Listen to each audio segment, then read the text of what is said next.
अस्सलाम वालेकुम नाज़रीन, टॉप स्टोरीज के साथ मैं हूं उज़मा खान रूमी। सुप्रीम कोर्ट में नैब तरामीम केस की समाअत के दौरान बानी पीटीआई इमरान खान को वीडियो लिंक के जरिए अदालत में पेश कर दिया गया। दौरान समाअत चीफ जस्टिस काजी फायज ईसा ने हिदायत की कि इस्लामाबाद हाई कोर्ट से नैब तरामीम के खिलाफ केस का मुकम्मल रिकॉर्ड मंगवा लें। चीफ जस्टिस ने पूछा कि इस्लामाबाद हाई कोर्ट में नैब तरामीम के खिलाफ दरखास्त कब दायर हुई। इस पर वफाकी हुकूमत के वकील ने बताया कि इस्लामाबाद हाई कोर्ट में दरखास्त 4 जुलाई 2022 को दायर हुई और सुप्रीम कोर्ट वाली दरखास्त को नंबर 6 जुलाई 2022 को नंबर 6 लगाया गया। 2022 को जमाल मंदोखेल ने पूछा कि 1999 में नैब कानून बनाने में कितना वक्त लगा था। अटॉर्नी जनरल ने बताया कि मार्शल लॉ के फौरी बाद 1 माह के अंदर नैब कानून बन गया था। चीफ जस्टिस ऑफ पाकिस्तान ने कहा कि ऑर्डिनेंस लाने हैं तो फिर पार्लियामेंट को बंद कर दें। ऑर्डिनेंस के जरिए आप एक शख्स की मर्जी को पूरी कौम पर थोप देते हैं। क्या ऐसा करना जमहूरियत के खिलाफ नहीं? क्या ऑर्डिनेंस के साथ सदर ममलकत को तफसीली वजूहात नहीं लिखनी चाहिए थी? सुप्रीम कोर्ट ने साबिक वफाकी वजीर सेनेटर फैसल वाउडा की प्रेस कॉन्फ्रेंस पर अज खुद नोटिस भी ले लिया है। चीफ जस्टिस काजी फायज ईसा की सरबराही में सुप्रीम कोर्ट का 3 रुकनी बेंच समाअत करेगा। जस्टिस इरफान सादत और जस्टिस नईम अख्तर बेंच का हिस्सा होंगे। फैसल वाउडा ने इस्लामाबाद में प्रेस कॉन्फ्रेंस की थी कल और उन्होंने कहा था कि अगर मेंबर असेंबली दोहरी शहरियत नहीं रख सकता तो जज क्यों रखे? अगर असेंबली कानून बनाती है तो हमें ये कानून भी बनाने होंगे। सोशल मीडिया के कवानीन बनाएं लेकिन सबके लिए बनाएं। हमें कागज पर कार्रवाई और सबूत चाहिए। फैसल वाउडा ने अपनी प्रेस कॉन्फ्रेंस में कहा कि जज दोहरी शहरियत के साथ कैसे बैठे हुए हैं? आपके लिए शराब हलाल है, हमारे लिए हराम है। भुट्टो साहब के मामले पर क्या और किसी को सजा दी गई? आसिफ जरदारी को 14 साल सजा हुई, कोई पूछने वाला नहीं। बानी पीटीआई की चलती हुकूमत को चलने नहीं दिया जाता। रोटी, मेट्रो, हर चीज पर स्टे ऑर्डर हो जाता है। इस तरह के जो मामला देखने में आए जो कल फैसल वाउडा ने प्रेस कॉन्फ्रेंस की, वो वाज़ेह तौर पर एक टकराव की तरफ जो है टकराव का तासुर दे रहे हैं, एक टकराव की तरफ इशारा दे रहे हैं। हमारे साथ इस तमाम मामले पर बात करने के लिए स्टूडियोज में मौजूद हैं जावेद फारूकी साहब और जुल्फिकार महतो साहब, और इस वक्त हमें ज्वाइन किया है रहनुमा पाकिस्तान तहरीक इंसाफ शुएब शाहीन साहब ने। शुएब शाहीन साहब, बहुत शुक्रिया आपके वक्त का। आप दोनों को भी मैं प्रोग्राम में खुशामदीद कहूंगी। शुएब शाहीन साहब, आपसे मैं गुफ्तगू का आगाज करूंगी। कल तो कहा जा रहा था कि लतीफ खोसा साहब ने कहा कि कल ऐवान में बैठे हुए लोग जो हैं वो थर थर कांपेंगे। इमरान खान के वीडियो लिंक पर पेश होने पर पीटीआई जो है बड़ा अचीवमेंट के तौर पर इसको ले रही थी और आप ये कह रहे थे कि जो हुकूमत है वो डर गई है। आज जो कहा गया कि हुकूमत डर गई है इमरान खान को दिखाने से, लेकिन हुकूमत ने तो वीडियो लिंक पर पेश कर दिया। तो फिर ये पीटीआई को आपको क्या लगता है कि सबसे क्या मिला? क्योंकि हुकूमत तो इसमें कामयाब हो गई, वीडियो लिंक में पेश कर दिया। हुकूमत की कामयाबी और उसके डर और कांपने की एक इससे बड़ी मिसाल और क्या हो सकती है कि एक तस्वीर क्या लीक हुई कि पूरे इदारे, सुप्रीम कोर्ट और पुलिस एस्टेब्लिशमेंट ऐसे भागे भागे फिर रहे थे कि वो तस्वीर वायरल क्यों हो गई। भाई, एक शख्स के वीडियो लिंक के जरिए एक केस में लाइव स्ट्रीमिंग हो रही है और उस केस को आज लाइव स्ट्रीमिंग के लिए बंद कर दिया गया। इससे बड़ी बदकिस्मती हमारे मुल्क में क्या हो गई कि केस को सिर्फ इसलिए आज लाइव स्ट्रीमिंग रोक दी गई कि जनाब वो इमरान खान को लोग ना देख लें, और एक तस्वीर आने को इतना बड़ा हवा बनाया गया कि इससे उनके डरने की और क्या बात होगी। देखें, हमारे मुल्क में सबसे बड़ी बदकिस्मती की बात यह है कि जो सबसे बड़ा पॉपुलर लीडर है उसको कहा जाता है, जिसके साथ 80% से ज्यादा आवाम खड़ी है, उसको कहा जाता है DGI SPR आता है, वो कहता है जी 7% पॉपुलैरिटी है। और खुदा के लिए अगर ये आपकी इंटेलिजेंस रिपोर्ट्स हैं, ये आपकी अगर इतनी कॉम्पिटेंट इंटेलिजेंस एजेंसी है तो आप इंटेलिजेंस एजेंसी को बंद कर दो। वो हमसे पब्लिक में एक आम आदमी से आप रिपोर्ट ले लो। तो शुएब शाहीन साहब, आप मुझे ये बताएं ना कि आपको किस बात से लगा कि हुकूमत जो है वो इस सारे मामले में इन्वॉल्व है और हुकूमत डर रही है कि इमरान खान को अगर वीडियो लिंक पर पेश किया तो कुछ भी हो जाएगा? तो क्या आपके नजदीक प्योरली ये अदालत का डिसीजन नहीं था? देखिए, पहली बात तो ये है कि इस तस्वीर के आने पे इस कदर हंगामा किसने मचाया? पुलिस ने किया ना, एडमिनिस्ट्रेशन ने किया ना, एस्टेब्लिशमेंट ने किया। और दूसरी बात यह है कि आज भी किसकी इजाजत से पाबंदी है? कौन आज पूरे इलेक्ट्रॉनिक मीडिया पे न तस्वीर दिखा सकते हैं, न तकरीर दिखा सकते हैं, ना उसको किसी अदालत में पेश कर सकते हैं। और सुप्रीम कोर्ट ने भी अगर किया है तो इम्तियाजी सलूक किया है, जिसके चीफ जस्टिस साहब के एक तफरीक का माहौल क्रिएट करके उनके मुतासिब होने की एक निशानी सामने आती है। बात यह है कि अगर आपने इसके एक केस में फैसला कर ही लिया था कि एक लाइव स्ट्रीमिंग होनी है, और उसमें सिर्फ आज इसलिए लाइव स्ट्रीमिंग बंद कर दी गई बगैर बताए कि जनाब उसमें इमरान खान सामने आ जाएगा, यही एस्टेब्लिशमेंट की ख्वाहिश थी। और आज आप देखो इंटरनेशनल मीडिया ने क्या लिखा, उन्होंने कहा जी पाकिस्तान के जज कहते हैं हम आजाद हैं, लेकिन वो लाइव स्ट्रीमिंग सिर्फ इमरान खान की वजह से वो बंद कर दी गई है। बात यह है कि अगर इंडिपेंडेंट जजेस हैं तो उनको किस बात का डर है, और फिर इंतजामिया को, एस्टेब्लिशमेंट को, हुकूमतों को किस बात का डर है? लाएं उनकी लाइव स्ट्रीमिंग कराएं, जो वो गुफ्तगू करे उसको भी लाइव स्ट्रीम मिलता है। यहाँ तो ये आलम है कि स्पोर्ट्स चल रही होती है, वहां अगर कहीं इमरान खान की तस्वीर आ जाती है तो वो स्पोर्ट्स दिखाना बंद कर देती है पीटीवी। यानी इस कदर डर खौफ, और क्या होगा इस केस के हवाले से क्या है आज की पेशी में? इस केस के हवाले से क्या है? ये तो लाइव स्ट्रीमिंग में आप चले गए और वो दिखाया नहीं दिखाया। शुएब शाहीन साहब, केस के हवाले से क्या आप इसे किस तरह से एक डेवलपमेंट समझते हैं? खान साहब की आज की जो पेशी है और इस केस के आगे क्या आप प्रोस्पेक्ट्स क्या देखते हैं? देखिए, केस के हवाले से तो अब ज़ाहिर है हमारी तो मुलाकात नहीं हुई पिछले 3-4 दिनों से, पाबंदी लग गई थी हमारी मुलाकात पे, तो खान साहब का फैसला होगा। उन्होंने चैलेंज किया था और वो 2/1 से वो अपील एक्सेप्ट हुई, कॉन्स्टिट्यूशन पिटीशन एक्सेप्ट हुई थी। अब उनके आर्गूमेंट्स होंगे कि उनकी क्या अब इसमें वकील, खान साहब के वकील कौन है? खान साहब के इसमें वकील नहीं है, वो इन पर्सन पेश हो रहे हैं। तो क्यों नहीं वकील क्यों नहीं किया गया? ये कोई स्ट्रेटेजी है या तो नहीं है ना कि वो वकील पेश करें? उन्होंने फैसला किया था जेल में कि मैं खुद इन पर्सन पेश हूंगा, लेकिन सुप्रीम कोर्ट ने ख्वाजा आरिफ चूंकि पहले वकील थे तो उनको अब बुला भी लिया है, उनको कहा है कि हम आपसे मुआवनत तलब करेंगे। ये इसीलिए वकील इसीलिए शुएब साहब वकील इसीलिए नहीं किया गया कि सुप्रीम कोर्ट जाहिर है कि असालतन या वकालतन पेश होना होता है, तो फिर एक अपॉर्चुनिटी मिल जाए कि असालतन पेश हुए बगैर कोई चारा नहीं है उन्हें। जी ये वजूहात भी हो सकती हैं, मेनली ये वजह भी हो सकती है। और बहरहाल ये खान साहब से तो हम तो बात ही नहीं कर पाए, क्योंकि हमें तो मैंने कहा ना कि यानी ये खान साहब को मंजर आम पर लाने की एक स्ट्रेटजी भी हो सकती है पीटीआई की। देखिए, खान साहब को तो मंजर आम पर लाने की कई दफा ऑर्डर्स हुए हैं, डिस्ट्रिक्ट जुडिशरी ने किए हैं, इलेक्शन कमीशन ऑफ पाकिस्तान ने किए हैं, कई जजेस ने किए हैं, मगर वो आज तक उनको नहीं लाने दिया गया, सामने नहीं लाया गया। इस केस में चूंकि खान साहब ने कहा मैंने खुद पेश होना है और लिख के दिया था 3-4 महीने पहले जब एक नोटिस किया था उनको जेल में, तो ऐसा करने की कोई खास रीजन थी खान साहब के ये डिसीजन लेने की? प्रोबेबली यही होगी, चूंकि उनको अदालत में कोई एक्सेस नहीं है, तो अदालत में उन्होंने कहा कि मैं खुद पेश होऊंगा ताकि उनका मौक़िफ़ सामने आ सके और वो अदालत में आ सके। और इसमें भी अदालत को तलब करना चाहिए था, उनको प्रोड्यूस कराने के अहकामात देने चाहिए थे, तो यही उनकी मंशा भी थी और यही उनकी रिक्वेस्ट भी थी। बहरहाल उन्होंने उस पर फैसला किया कि नहीं हम इसको वीडियो लिंक के जरिए लाएंगे। फिर वीडियो लिंक तो जब एक फैसिलिटी है तो पेश होने का मौका तो दे दिया गया ना। शुएब साहब, आपने चीफ जस्टिस पाकिस्तान को, कोई इनका एहसान तो नहीं है, तो आइन कहता है वो तो पाबंद है, या असालतन या वकालतन। अगर कोई वकील नहीं है तो असालतन एक सवाल है पाबंद है, वरना बगैर तो केस चल नहीं सकता। ठीक, एक सवाल है शुएब साहब छोटा सा, कि आपने अभी चीफ जस्टिस पाकिस्तान को मुतस्सब कह दिया सिर्फ इसलिए कि उन्होंने लाइव स्ट्रीमिंग की इजाज़त नहीं दी। तो जब आप एक चीफ जस्टिस को इस तरह से कहेंगे तो फिर आपको उनसे इंसाफ की तवक्को, फिर आप उसमें पेश भी होंगे, तो यानी ये एक दोगली सी पॉलिसी लग रही मुझे। आप या तो अदालत में आप इत्मीनान करें। आप सुन लें ना, मेरा जवाब सुन लें। सबसे पहले इसमें 5 मेंबर बेंच का फैसला है, जिसमें उसमें ये खुद भी बैठे हुए थे। उस बेंच ने कहा, 5 रुकनी बेंच का फैसला है कि काजी फाइज साहब इमरान खान के बारे में मुतासिब हैं और कोई आइंदा केस इमरान खान का ना सुने। ये 5 मेंबर बेंच का फैसला है। ऑलरेडी जस्टिस गुलजार साहब की सरबराही में ये बेंच बना था और उसमें ये फैसला हो चुका है, जो आज तक फैसला रिव्यू नहीं हुआ, ना सेटिसाइड हुआ, ना ही उसके ऊपर कोई दोबारा कोई फैसला आया है। तो ये फैसला तो ऑलरेडी हो चुका है। दूसरी बात यह है कि मुल्क का काम है इंसाफ देना।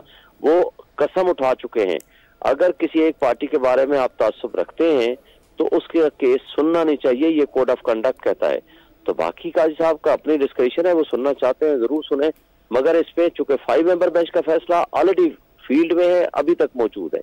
जी अब अगला सवाल। तो शोएब शाहीन साहब, ये केस आपको क्या लगता है कि आगे जाकर क्या रुख इख्तियार करेगा? क्या आप समझते हैं कि ये बेंच जो है इसके फैसले को बरकरार रखेगा? देखिए, ये तो डिस्क्रिप्शन है ना बेंच की, 5 मेंबर बेंच है, ऑलरेडी 2/1 का फैसला है। ये तो अब 5 रुकनी बेंच फैसला करेगा, मेजॉरिटी व्यू से फैसला आता है या यूनानिमस आता है। हो सकता है इसको बरकरार रखें, हो सकता है इसको सेटिसाइड कर दें। तो आप क्या उम्मीद कर रहे हैं? देखिए, हम तो कुछ नहीं, अभी तो केस अभी चलना शुरू हुआ है, अभी तक हम कोई राय कायम करने में कामयाब नहीं हुए हैं कि उनकी क्या ऑब्जर्वेशन सामने आई है। एक आखिरी सवाल शोएब साहब, एक आखिरी सवाल वो ये है कि आप जो हुकूमत ने जो तरामीम की नैब एक्ट के अंदर, आपने उसको कलअदम करार दिलवाया। गोया आप ये कहा जा रहा है कि आप वो वाली पुरानी नैब जो जनरल परवेज मुशर्रफ के दौर में एक तैयार की गई थी और जिसके बारे में ये हुआ कि ये पॉलिटिकल विक्टिमाइजेशन और पॉलिटिकल इंजीनियरिंग के लिए नैब जो है ये इस्तेमाल होती है, तो आप नैब की उस शक्ल को बहाल करना चाहते हैं, देखना चाहते हैं, या ऐसी कुव्वतें जो उस शक्ल में उस नैब को दोबारा देखना चाहती हैं, आप उनके साथ जो है हाथ में लाकर खड़े हैं? ये तासुर कहां तक दुरुस्त है? एक बात आपको बता दूं, कोई कानून गलत नहीं होता, कानून का इस्तेमाल करने वाले गलत होते हैं। आज इमरान खान के खिलाफ 203 मुकदमात हैं, दहशतगर्दी के हैं, पता नहीं कत्ल के हैं, और कितने हैं, गद्दारी के हैं। मुझे बता दें, पूरी पीपीसी तो खराब नहीं है, गलत नहीं है। यानी ताज़ीरात पाकिस्तान जो है ये तो गलत नहीं है। अगर आप ये कहें कि चूंकि कानून का इतला गलत हुआ है इसलिए कानून ही खत्म कर दें, ये नहीं होता। एंटी करप्शन लॉज जितने सख्त होंगे उतना जरूरी है। लेकिन आज जो कुछ हो रहा है, पॉलिटिकल इंजीनियरिंग नहीं हो रही। यानी जो गाड़ियां नहीं ले सकते वो लेके बैठे हुए हैं, जिसमें नवाज शरीफ, मरियम नवाज है तो उसके पैसे भी जमा नहीं कराए, ना ही वापस पूल में जमा कराई है। ये लॉ है, उसकी वायलेशन हुई है। यूसुफ गिलानी ने जब दी है, आसिफ ज़ारी ने 3 ली हैं, उसके ऊपर तो नैब खामोश चुप करके बैठा हुआ है। गंदम स्कैंडल आ गया। यानी दूसरे लफ्जों में आप ये कह रहे हैं ना कि नैब जो है पॉलिटिकल विक्टिमाइजेशन के लिए इस्तेमाल होता है। मुझे प्लीज बात मुकम्मल करने दें। जी। आप अभी बात मुकम्मल नहीं हुई, आपने सवाल कर दिया, मुझे बात मुकम्मल करने दें। आज गंदम स्कैंडल है, वो सो गए हैं। आज दुबई लीक्स आया है, वो सो गए हैं। इमरान खान के खिलाफ 4था मुकदमा तोशाखाना का बना रहे हैं। बात यह है कि जब बेईमान लोगों के हाथों में कानून की तलवार आती है, वो उसका मिसयूज करते हैं। इस करप्ट नैब के जो मौजूदा अथॉरिटीज बैठे हुए हैं, उन्होंने जिस तरह इस्तेमाल कर रहे हैं वो गलत है। लेकिन उसका ये मतलब नहीं है कि हम पूरे कानून को ही कह दें वो गलत है। कानून का इस्तेमाल करने वाले गलत है। जो इन्होंने नैब में अमेंडमेंट किए हैं वो अपने अपने केसेस सामने रखे और उनकी बुनियाद पर कानून को तब्दील कर दिया ताकि अब हमारी जान छूटे बाद में देखी जाए। तो शोएब शाहीन साहब, यही इल्जाम 2018 में आपकी गवर्नमेंट पे भी था ना कि पॉलिटिकल विक्टिमाइजेशन के लिए नैब को इस्तेमाल कर रहे हैं। कैसे डिसाइड होगा? आपने भी अमेंडमेंट की थी। पहली बात तो यह है कि पॉलिटिकल विक्टिमाइजेशन के लिए अगर हमने किसी इदारे को इस्तेमाल किया तो हमारे कंट्रोल में तो था ही नहीं, वो इंडिपेंडेंट था। आज भी उसको एस्टेब्लिशमेंट इस्तेमाल कर रही है पॉलिटिकल इंजीनियरिंग के लिए। और उस वक्त कौन कर रहा था हम कुछ नहीं कह सकते। उस वक्त की एस्टेब्लिशमेंट इनको बचा रही थी। मुझे बताएं, आज भी एवन फील्ड आप कुछ क्यों नहीं कह सकते? आप कहें ना, अब तो आप गवर्नमेंट में हो कि आप कुछ नहीं कह सकते। सुन ले, एवन फील्ड अपार्टमेंट मुझे आज बताएं किसका है? ये वो जराए हैं जो हम आपको अदालत में सबूत देंगे। ये नवाज शरीफ ने फ्लोर ऑफ द हाउस पे खड़े होकर कहा था। ये हुसैन नवाज ने जियो के प्रोग्राम में आकर कहा था। अल्हम्दुलिल्लाह ये हमारे हैं जिसकी बेनिफिशियल ओनर मरियम नवाज हैं। आज इस बात पे वो बरी हो गए हैं कि जनाब सबूत पेश नहीं कर सके कि ये हैं किसके, तो वो बता दें किस कैपेसिटी में रह रहे हैं। बात ये होती है कि हमारे और इनके केस में जमीन आसमान का फर्क है। तो शोएब शाहीन साहब, ये है कि हमारे इन प्रिंसिपल तो आप ये समझते हैं ना कि नैब का जो इदारा है वो पॉलिटिकल विक्टिमाइजेशन के लिए इस्तेमाल होता रहा है और होता है। तो वो तो पुलिस भी हो रही है, पुलिस भी फिर खत्म कर दे ना। सिर्फ नैब क्यों हुआ है? आज अगर 3 मुकदमे नैब ने बनाए हैं हमारे खिलाफ या 4 बनाए, ठीक हो गया, ठीक, तो आपका पॉइंट आ गया। 200 मुकदमे तो हमारे खिलाफ बनाए हैं पुलिस ने, वो फिर पुलिस भी खत्म करे ना। लेकिन निजाम इंसाफ को दुरुस्त करें, इन बेईमानों को सजा दें। मुझे बताएं ना कि इनको कहें, आज जी जस्टिस जावेद इकबाल साहब को किसने बिठाया हुआ है? वो कमीशन के सरबराह शहबाज शरीफ ने बिठाया हुआ है। अगर वो गलत थे या उसने मुकदमात गलत थे तो उसको सजा दें। आज भी अगर FIA ने गलत मुकदमे बनाए तो उनको सजा दें। आज भी अगर फर्ज करो ये मिसयूज कर रहे हैं तो इनको जो मिसयूज कराने वाले हैं या करने वाले हैं इनको सजा दें। ठीक। ठीक हो गया शुएब साहब, आपका पॉइंट आ गया, आपका पॉइंट आ गया, बहुत शुक्रिया आपका। हमें नाज़रीन ज्वाइन किया है इस वक्त सीनियर तज्जियाकार हैं अब्दुल कयूम सिद्दीकी साहब, कोर्ट बीट जो है कवर करते हैं। बहुत शुक्रिया आपका अब्दुल कयूम सिद्दीकी साहब। सिद्दीकी साहब, आप चूंकि कोर्ट को कवर करते हैं और आज जो केस की समाअत के दौरान भी आपने मिजाज देखा होगा, यकीनन अदालत का मूड देखा होगा, और आज के रिमार्क्स को देखते हुए आप क्या समझते हैं कि ये जो केस है ये क्या रुख इख्तियार करेगा? और आज का आवाज बहुत सारी चीजें जो है वो सामने हैं, और न सिर्फ ये है बल्कि जस्टिस मंसूर अली शाह की जजमेंट भी है और उसके ऊपर मेरिट्स के ऊपर भी है। अब इसी तरह का जो केस था आज खुद नोटिस केस जिसका आज जिक्र भी हुआ, उसमें वो था, अगर आपको याद हो, गुलाम मोहम्मद डोगर की ट्रांसफर के केस के अंदर चीफ इलेक्शन कमिश्नर को बुलवाया गया और जस्टिस इजाजुल हसन और जस्टिस मुजाहिर नकवी ने सू मोटो नोटिस ले लिया कि जनाब इलेक्शन क्यों नहीं हो रही, और उमर अता बंदयाल साहब ने उसके ऊपर एक 7 रुकनी बेंच जो है वो बना दिया था। उसमें पहली ही हियरिंग के ऊपर 2 जज साहबान, जिसके अंदर एक अतर मिनल्लाह साहब थे और दूसरे जस्टिस सीआई आफरीदी, उन्होंने इस बुनियाद पर इसको आज खुद नोटिस को कहा था ये नहीं बनता है कि ये मामला पहले ही हाई कोर्ट्स के अंदर जेर इल्तवा है, जिसमें एक लाहौर हाई कोर्ट में था और एक पेशावर हाई कोर्ट के अंदर। जो नैब तरामीम के हवाले से जो पहला इसकी मेंटेनेबिलिटी के ऊपर जो सवाल है, ये भी जस्टिस अतर मिनल्लाह ही ने उठाया था कि बेनजीर भुट्टो केस की रोशनी के अंदर, जो कि फुल कोर्ट की जजमेंट है, कि जब कोई मामला हाई कोर्ट के अंदर जेर समाअत हो तो उस पर जो सुप्रीम कोर्ट की ओरिजिनल जुरिस्डिक्शन है, जिसको 184(3) का अख्तियार कहते हैं, वो इस्तेमाल नहीं किया जाता है, राइट, या नहीं हो सकता है। तो मेंटेनेबिलिटी पर अगर देखा जाए तो ये आर्गुमेंट क्यों है? ये आर्गुमेंट इसलिए है कि 2022 में जब इस पर आज खुद नोटिस लिया गया था नैब तरामीम के हवाले से, ये पिटीशन जब इमरान खान साहब ने दायर की थी यहाँ पे, तो उससे पहले ही इस्लामाबाद हाई कोर्ट के अंदर ये मामला सब जुडिस था, जिसके ऊपर जो एडमिट भी हो चुका था, जिसपे शायद नोटिस भी जारी हो गए थे, और सुप्रीम कोर्ट ने एक्स्ट्राऑर्डिनरी जुरिस्डिक्शन इख्तियार करते हुए अपने पास इसको लगा लिया, और तकरीबन 15 माह तक ये चलता रहा। जैसे जैसे इमरान खान साहब का करप्शन का बयानिया होता था, वैसे वैसे इसकी हियरिंग्स होती थी, और फिर जो है दरमियान में प्रैक्टिस एंड प्रोसीजर एक्ट आ गया, जिसके अंदर 184(3) का कम्प्लेक्शन ही चेंज हो गया, कि जिसमें जजेस कमेटी ने बेंचेस तश्कील देने थे, तो इस बात को भी बताया गया, लेकिन उस पर भी गौर नहीं किया गया, और इस दौरान में जो प्रैक्टिस एंड प्रोसीजर था उसको स्टे कर दिया गया और इस मुकदमे को चलाया जाता रहा। जस्टिस मंसूर अली शाह के इसके ऊपर इख्तलाफी नोट हैं। तो ये 2 बड़ी वैलिड ग्राउंड हैं कि एक अदालत जिसका बेंच प्रॉपरली कॉन्स्टिट्यूटेड नहीं था, तो क्या उसको फैसला करने का इख्तियार हो सकता है। तो ये एक दूसरी बात है। और फिर तीसरी बात जो है वो जो कि आर्गुमेंट्स के अंदर जो फॉर्मुलेशंस में जो सामने आई है, वो ये है कि जो पार्लियामेंट है उसका कानून है, उस कानून के अंदर जो पार्लियामेंटेरियन हैं, जो इमरान खान हैं, जो खुद हैं, आज तो मखदूम अली खान ने ये कहा कि इमरान खान की मिली भगत से ये कानून तरामीम पास हुई, क्योंकि पार्लियामेंट के अंदर जब ये कानून पेश किया गया था तो उस कानून के वक्त इनकी पार्टी जो है वहां मौजूद थी, और उसमें इमरान खान जब वजीर आजम थे तो जो 27 तरामीम की गई उसके अंदर 25 तरामीम उन्होंने मुख्तलिफ ऑर्डिनेंसेस के जरिए पहले ही इंट्रोड्यूस करवा दी थी, जिसको एक्ट ऑफ पार्लियामेंट के अंदर पार्लियामेंट ने जो है मंजूर किया। ऑलराइट। तो वहां पे वो एक बिल का जो है वो मुकाबला करते और वहां पर अपनी मुखालफत करते, उन्होंने बाइकआउट किया, और वो तरामीम जो खुद की थी, जब वो पार्लियामेंट ने एक बिल की सूरत में बना दी तो खुद ही उनको आके अदालत के अंदर चैलेंज कर दिया।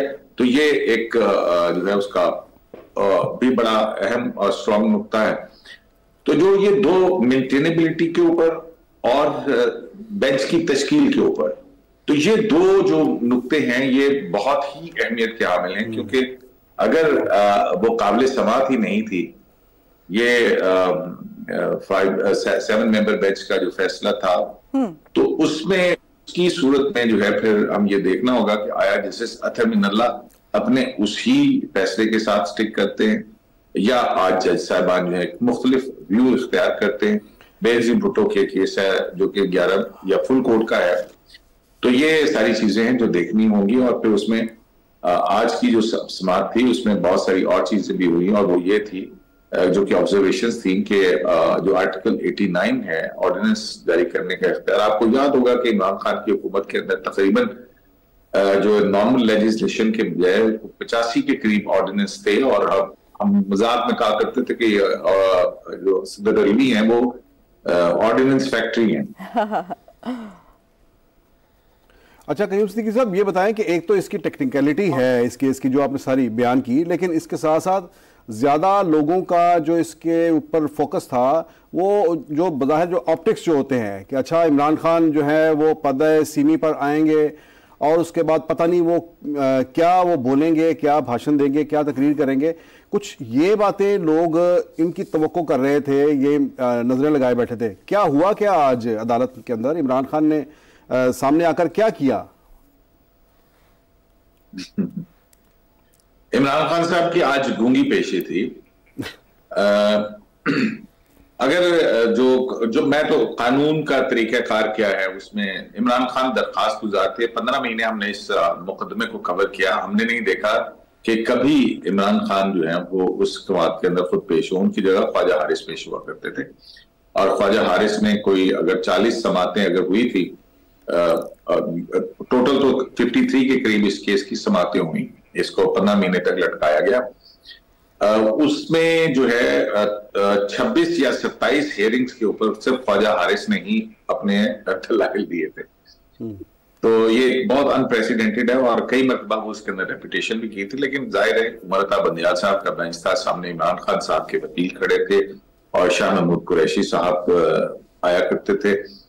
तो सामने बैठ के एक ऑर्डर में तो उनका नाम भी है शाह महमूद कुरैशी का। एनीवेज, तो ये जो है वो मुकदमा था, और इसमें क्योंकि इनके इमरान खान के हक के अंदर फैसला आ गया 2-1 से, तो वफाकी हुकूमत ने इंटर कोर्ट अपील दाखिल की। और ये इंटर कोर्ट अपील जो है वो प्रैक्टिस एंड प्रोसीजर एक्ट के नीचे, आप जब 184(3) के अंदर अगर आप किसी एग्रीड पर्सन के खिलाफ हो फैसला, तो वो अपील का एक हक जो है वो दिया गया है। ठीक, तो सिद्दीकी तो उसका प्रैक्टिस एंड प्रोसीजर एक्ट के अंदर जिसकी खिलाफ वर्जी में बेंच तश्कील दिया गया था, जिसके ऊपर अब कहा जाता है कि ये कोरम नॉन जुडिस था, यानी कि उसको समाअत का इख्तियार नहीं, तो वो वैलिडली कॉन्स्टिट्यूटेड बेंच नहीं है। वो ऐसे ही है कि अदालत के बजाय जो है वो कहीं बाहर 3 जज साहबान बैठ जाए और कहें कि हम अदालत हैं। ऐसा नहीं हो सकता, क्योंकि अब जजेस कमेटी भी आ गई है और वो भी है। उस वक्त कानून वो भी था, लेकिन अब कानून का इतलाक हो चुका है, तो उसके नीचे ही अदालत इसको सुन रही है। तो ये इसमें क्योंकि जब अपील दाखिल की जाती है तो उसमें जो एप्लीकेंट होता है वो रिस्पोंडेंट बन जाता है। तो अब इमरान खान साहब के वकील, क्योंकि सूरत-ए-हाल तब्दील हो गई और ये सारा, तो इमरान खान साहब को पिछली समाअत के ऊपर जाहिर है अदालत किसी को सुने बगैर फैसला नहीं करती है, जो कि इंसाफ ना सिर्फ वो होता हुआ नजर भी आए। उसके मुताबिक उनको जो है वो कहा गया अडेला जेल में सुपरिटेंडेंट जेल के जरिए से सारा रिकॉर्ड भिजवाया गया उनको, और उनसे कहा गया कि आप रिप्रेजेंट करना चाहते हैं तो करें अपने आप को। तो वकील उन्होंने कहा नहीं पेश हो सकते, तो वो कहा कि मुझे खुद पेश होना है इस मुकदमे के अंदर। लेकिन अदालत ने यही फिर देखा कि ख्वाजा हारिस क्योंकि अपील के अंदर है और लीगल कॉन्स्टिट्यूशनल मामला जो है वो ज्यादा बेहतर तौर पर कर सकते, तो उनको भी नोटिस कर दिया। ठीक। तो अब ख्वाजा हारिस ने एक्सेप्ट किया कि वो बगैर फीस के ये मुकदमा लड़ेंगे। तो अब उसमें रिप्रेजेंटेशन तो होगी, वही वकील हैं। तो ये जो तनकीद है कि उनको बोलने नहीं दिया गया, अभी तो फेडरेशन के वकील जो है कानूनी तरीकाकार के मुताबिक उनकी हाजिरी यकीनी बनाई गई है, और जो फेडरेशन के वकील हैं वो अपने आर्गुमेंट्स मुकम्मल करेंगे, तो फिर रिस्पोंडेंट साइड से आर्गुमेंट्स जो है वो आएंगे। तो उस वक्त तक तो इंतजार करना पड़ेगा इमरान खान साहब। ठीक। तो सिद्दीकी साहब, दूसरी तरफ वाला मामला जो फैसल वाडा की जो कल की प्रेस कॉन्फ्रेंस थी उस पर भी नोटिस ले लिया गया है। कल जो समाअत होने जा रही है, 3 रुकनी बेंच जो है इसकी समाअत कर रहा है, क्या देखते हैं इस पर? क्या मामला, जो क्या डेवलपमेंट होगी?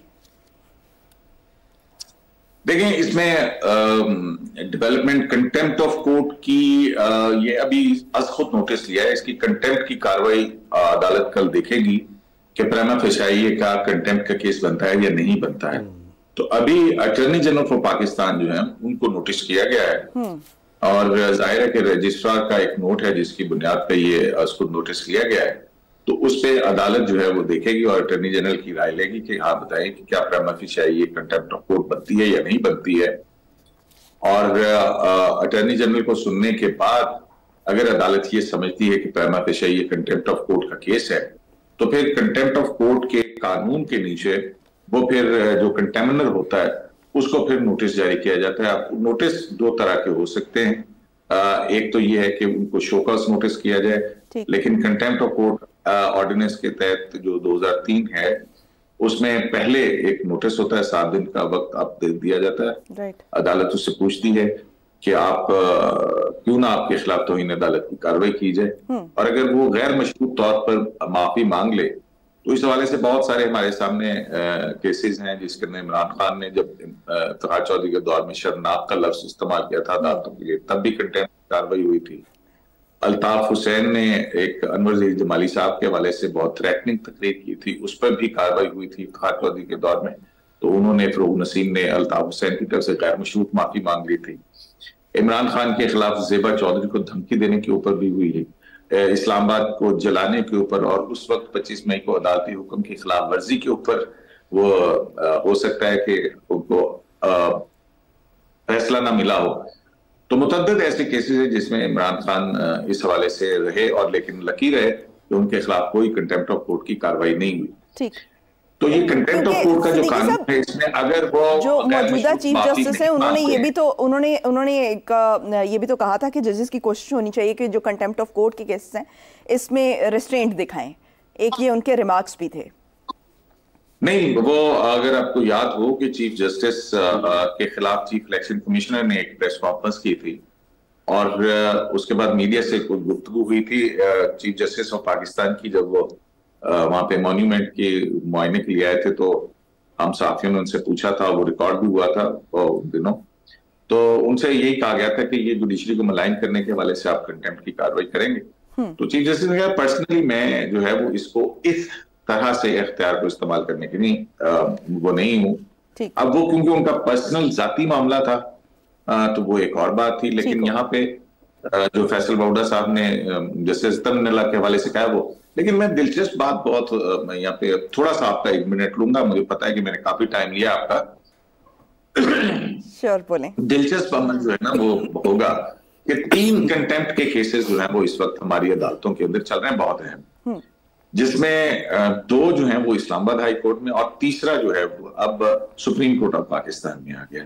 ठीक, किसी दिन तफसील से आपसे बात करेंगे इनके अंदर फर्क क्या है। तो अब जो कंटेम्प्ट ऑफ कोर्ट का ट्रायल है ये क्रिमिनल ट्रायल होता है। अगर फैसल बावड़ा माफी नहीं मांगते, जैसा कि उन्होंने ऐलान किया कि वो माफी नहीं मांगेंगे, तो फिर क्या होगा, फिर जो है वो इन पे तौहीन अदालत की फर्द जुर्म आयद होगी। तौहीन अदालत की फर्द जुर्म आयद होगी तो फिर इनको अपने डिफेंस के अंदर जो है वो शहादतें पेश करने का मौका मिलेगा। और अगर उन्होंने, जैसा कि वो कह रहे हैं कि अब जज साहब ये साबित करें कि मैं किसकी प्रॉक्सी हूं, तो ये एक और कट्टा जो है वो खुल गया है। तो इसमें फिर विटनेस बॉक्स में भी कुछ लोगों को आना पड़ सकता है और फिर क्रॉस एग्जामिन हो सकता है। तो ये वो कानून की रिक्वायरमेंट है जिसमें जो है ये सारी चीजें देखने वाली होंगी। और अगर फैसल बावड़ा माफी नहीं मांगते हैं तो फिर ये भी मुमकिन है, और 184(3) के अंदर ये कार्रवाई है। अटॉर्नी जनरल कल को क्या कहते हैं, क्योंकि पाकिस्तान तहरीक इंसाफ के कई रहनुमाओं की जानिब से सोशल मीडिया के ऊपर और वैसे भी जो है बहुत सारी ऐसी कंटेम्प्चुअस ट्वीट्स भी हैं, बातें भी हैं। तो ये मामला कहां तक खिंचता है वो देखने वाली बात, वो वक्त बताएगा। बहुत शुक्रिया। अब्दुल कयूम सिद्दीकी साहब हमारे साथ मौजूद थे।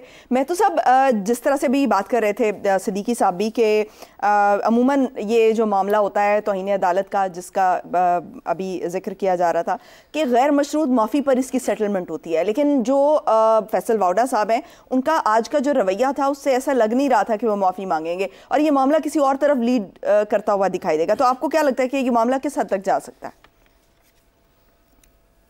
देखिए उस्मा, 2 दिन पहले हम ये डिस्कस कर रहे थे कि मैं बड़ा खुल के ये पता लग रहा है कि जो 2 इदारे हैं वो आपस में जो है वो एक खींचातानी का और जो है वो प्रॉक्सी वार लाइक सिचुएशन का शिकार है। आज ये प्रॉक्सी वार जो है वो बिल्कुल ओपन नज़र आ गई। एक तरफ तो उन्होंने जो फैसलवाड़ा की प्रेस कॉन्फ्रेंस थी उसके बाद खुद नोटिस हुआ और उनको लगता ही है कि तौहीन अदालत की कार्रवाई का सामना करना पड़ेगा, और दूसरी तरफ फैसलवाड़ा ने जस्टिस अतर अमीनुल्लाह के बारे में बिल्कुल खुल के कहा कि अगर उनके पास कोई रिकॉर्ड पे मौजूद चीज़ें हैं तो वो दें, कि वो क्यों नहीं दे रहे। और फिर तीसरी बात फैसलवाड़ा ने आज ये कही कि अब वो उनको शहीद भी होना पड़ा तो वो शहीद हो जाएंगे, तो ये उनके लिए फ़ख्र की बात होगी। साबित ये करना है कि जो उन्होंने कहा था कि अगर उनके ऊपर, वो आज ये कह रहे हैं कि मैंने तो जजेस का नाम नहीं लिया, मैंने तो जजेस के बारे में बात ही नहीं की। ये बात उन्होंने आज बरमला खुल के कही। तो उन्होंने कहा कि मैंने कब कहा कि मैं किसी जज के बारे में, मैं तो ये कह रहा हूँ कि अगर कोई बंदा भी मेरी पगड़ी उछालेगा तो मैं उसकी पगड़ी को फुटबॉल बनाऊंगा, अगर कोई बंदा मुझे तंग करेगा मैं उसको डबल तंग करूंगा, उन्होंने जनरलाइज कर दिया उसको डबल करूंगा। तो ये बात, अच्छा अब ये यहाँ रुकना नहीं है मामला, ये लड़ाई बहुत बढ़ गई है। अब मुझे ये लगता है कि या तो फैसलवाड़ा की सेनेटरशिप जाएगी, कंटेम्प्ट ऑफ कोर्ट लगेगी और वो सजा याफ्ता होकर फारिग हो जाएंगे, या फिर दूसरी साइड से भी मुझे लगता है ये है कि कोई ये मामला जो है वो इस तरह से नहीं थमेगा। ये दोनों तरफ के डैमेजेस होंगे, दोनों तरफ से करेक्शंस होंगी और कुछ इस्तीफे आएंगे। ये मैं आपको अब बड़ी वसूख से ये कह रहा हूँ कि लड़ाई ने थमना नहीं है। हाँ, बीच में कोई बैठ जाए टेबल पे, जो मैं कह रहे हैं कि इदारों को बैठना चाहिए, मामलात को सॉल्व करना चाहिए, पाकिस्तान को आगे बढ़ाने के लिए अपनी अपनी सोच को थोड़ा सा पीछे ले जाना चाहिए और लड़ाई को ख़त्म करना चाहिए। तो लड़ाई तो सीधी सीधी है, जो कि DGI SPR की प्रेस कॉन्फ्रेंस से के बाद ये मामला शुरू हुआ। फैसलवाड़ा ने तो कल प्रेस कॉन्फ्रेंस की ना, आज मुस्तफ़ा कमाल भी मैदान में आ गए, तलाल चौधरी भी आ गए, कामरान टेसोरी साहब ने भी की थी कल, गवर्नर टेसोरी भी आ गए।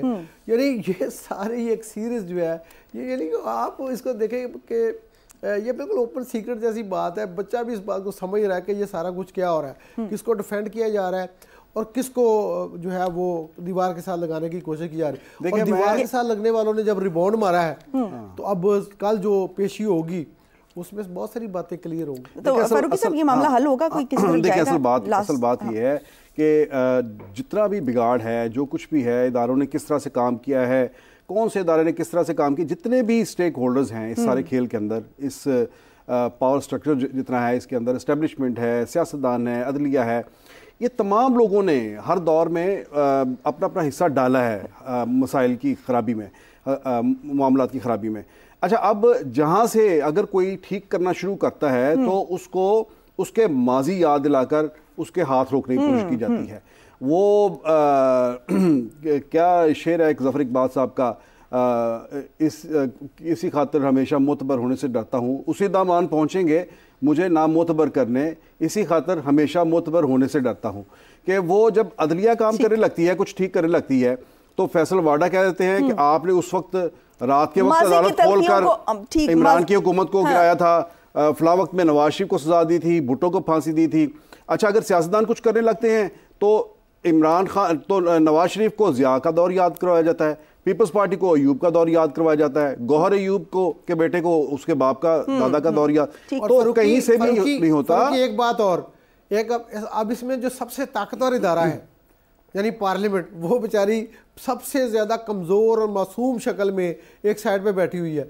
यानी उसके लॉ को, उसकी बनाई हुई एक्ट को चैलेंज किया गया है और फिर उसके एक्ट को तब्दील करने के लिए इमरान खान की अपील को मान के जैसे बंदियाल के, लेकिन ये कहीं से शुरू कर देना चाहिए, लेकिन कहीं से स्टैंड लेना चाहिए, पार्लियामेंट को स्टैंड लेना चाहिए, माजी की जो तलखियां उनको भुलाकर आगे बढ़ना चाहिए।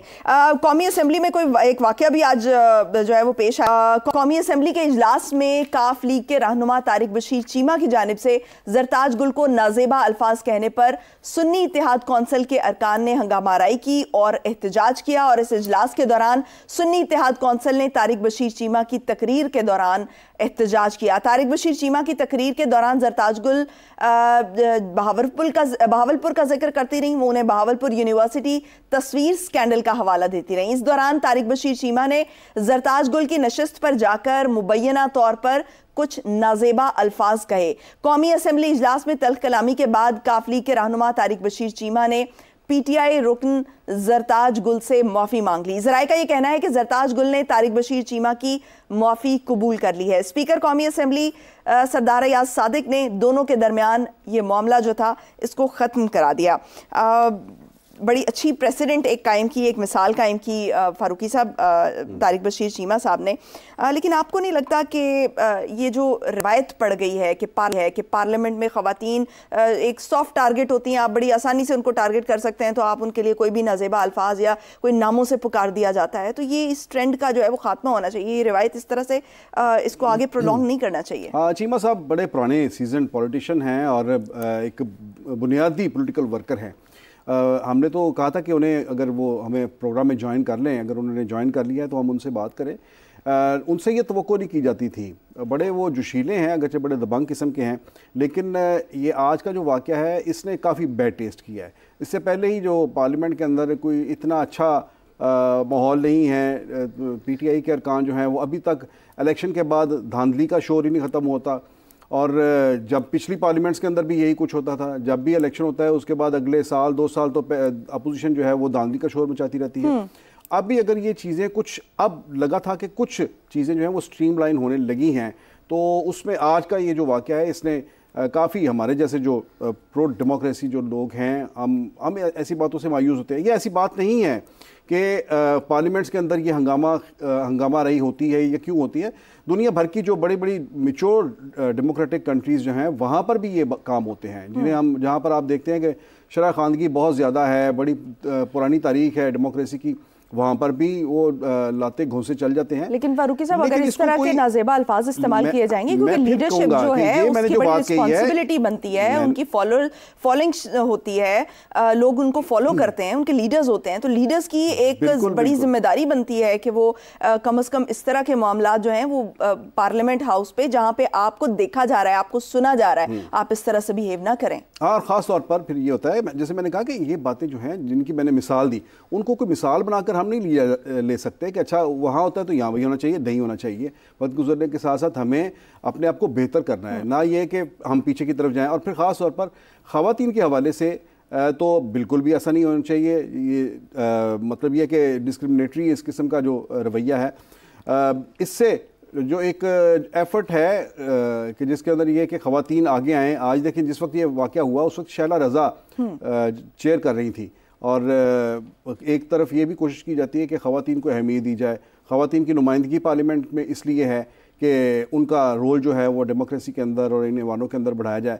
लेकिन बहरहाल इसके अंदर स्पीकर साहब ने जो है वो एक बेहतर किरदार अदा किया है। उन्होंने दोनों को बुलाया है और इस पर अगर उन्होंने एक मीडिएशन की है तो स्पीकर का यही रोल है। कल आपको याद होगा कि रियाज फतेहाना भी ये कह रहे थे कि स्पीकर नेशनल असेंबली जो हैं सरदार अयाज सादिक, उनकी शख्सियत के हवाले से वो कह रहे थे कि वो बहुत मौजूदा जो सियासी तनाव है इसको कम करने में अपना किरदार अदा करें। फारूकी साहब, हमें इस वक्त ज्वाइन किया है काफली के रहनुमा तारिक बशीर चीमा साहब ने। तारिक बशीर चीमा साहब, बहुत शुक्रिया आपके वक्त का। तारिक बशीर चीमा साहब, आपने आज एक मिसाल कायम की, जो आपने माफ़ी मांगी। आप बड़े सीजन्ड सियासी कारकुन हैं और जो है वो हम आपसे वैसे ये एक्सपेक्ट नहीं करते थे, लेकिन आपको सूझी क्या, मामला क्या था? मतलब आपको किस बात पर गुस्सा आया कि आप असेंबली फ्लोर छोड़कर उनके करीब गए और जाकर आपने उनके नज़दीक होकर कोई बात की? नहीं, ये बात तो ये है कि ऐसी कोई बात इस तरह से नहीं, बात जरूर हुई है लेकिन इस तरह से नहीं हुई जिस तरीके से आप सब लोग। और मैं स्पीच कर रहा था कि वो जो एड्रेस के ऊपर डिबेट हो रही थी और उसमें बहुत सारे इश्यूज थे चल रहे थे। उससे पहले पीटीआई के आतिफ खान साहब हैं, एमएनए, उन्होंने तकरीब की, उन्होंने कुछ एलिगेशन लगाए। हालांकि मैं प्रेसिडेंट की स्पीच पे एड्रेस करना चाह रहा था जिन पॉइंट्स को प्रेसिडेंट ने रेज किया, reconciliation, education, health, foreign policy, parliament को मजबूत करना, लेकिन इनके साथ साथ मुझे मजबूरन उन बातों का जवाब देना पड़ा जो आतिफ खान साहब ने किया कि भाई इसमें हमारा इतना कसूर है, आप लोगों का इतना कसूर है। अब देखें, जो छोटी पार्टी हैं हम जैसी, जो पीएमएलएन से नहीं है, जो पीपल्स पार्टी से नहीं है, जो पीटीआई से नहीं है, उन सबको आप ब्रैकेट नहीं कर सकते एक ही दायरे में कि आप सबको ब्रैकेट कर दो कि एक ही लाठी से सबको हाँक दो। तो मैं जब तकरीर कर रहा था, उनकी एलिगेशंस का जवाब दे रहा था, तो इस मोहतरमा ने, ये मेंबर है कौमी असेंबली की, डायरेक्टली इलेक्ट होकर आई है, तो इन्होंने एक दफा नहीं 2-3 दफा इन्होंने पीछे से आवाजें कसी, और आवाजें भी इस तरह कसी जो कि असेंबली के रिकॉर्ड पे मौजूद है, आप सुन सकती हैं, देख सकती हैं।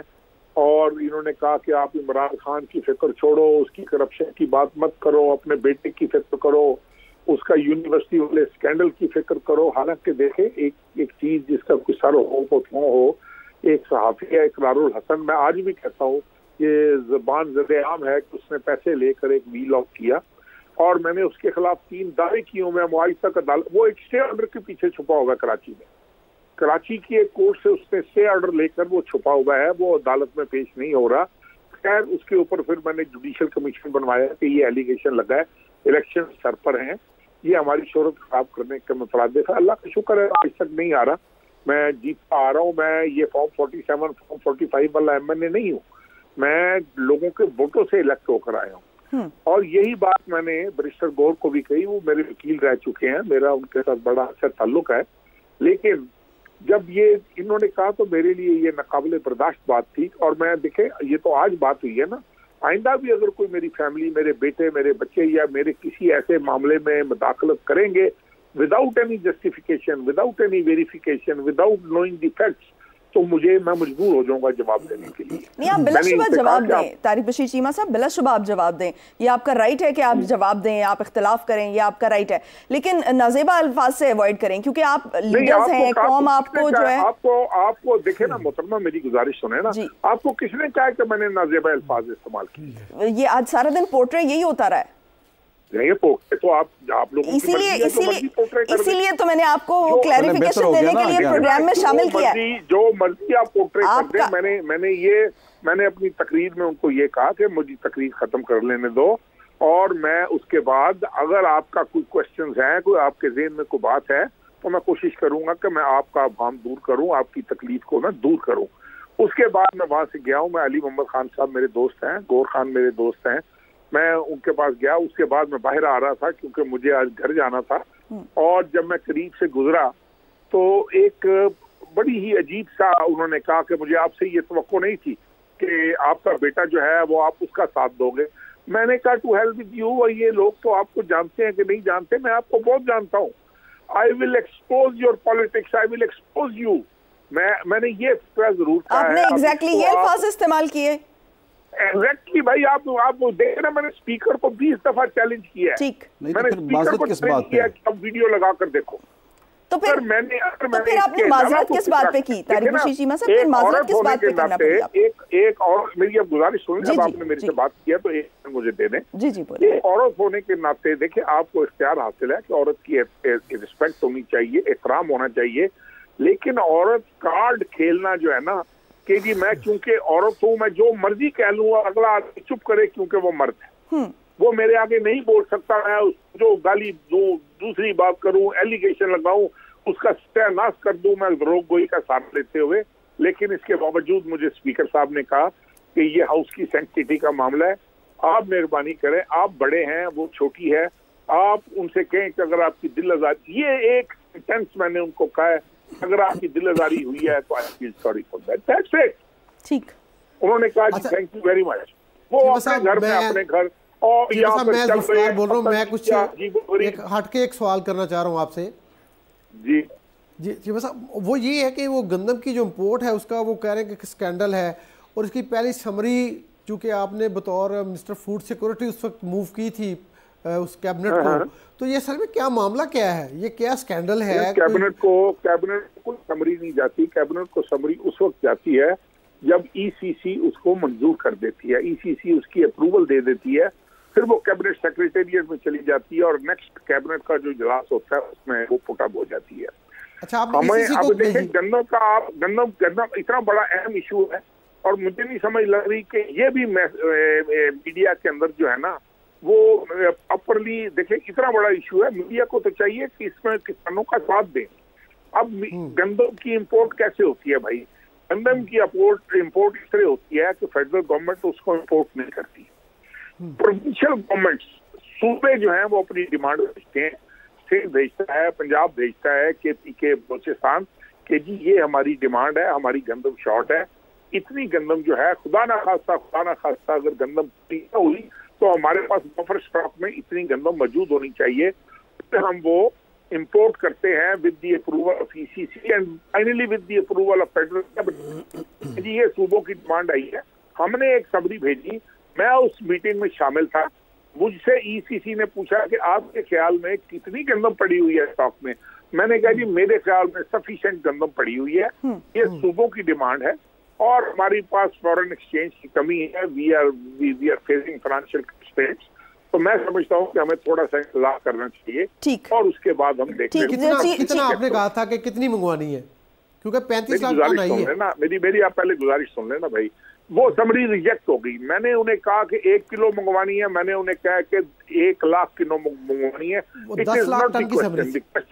द क्वेश्चन इज कि समरी जब रिजेक्ट हो जाती है ना, एक कानून है, रूल्स ऑफ बिजनेस है कि समरी डेफ्ट या रिजेक्ट हो जाए तो आधे घंटे के बाद भी अगर प्राइम मिनिस्टर या ईसीसी समरी मंगवाती है तो मुतलका फेडरल सेक्रेटरी जो है वो फ्रेश समरी बनाकर भेजेगा। ठीक है, चीमा अब वो समरी गई अनवारुल हक काफिर साहब दौर में, उसकी सेक्शन हुई अक्टूबर में, और उसके बाद देखें जो जुल्म हुआ है कि अभी सैंक्शन मिल रही है ईसीसी से और 1 हफ्ते के बाद जहाज लग जाता है कराची। ठीक, ये किसने ऑर्डर बुक करवाया था?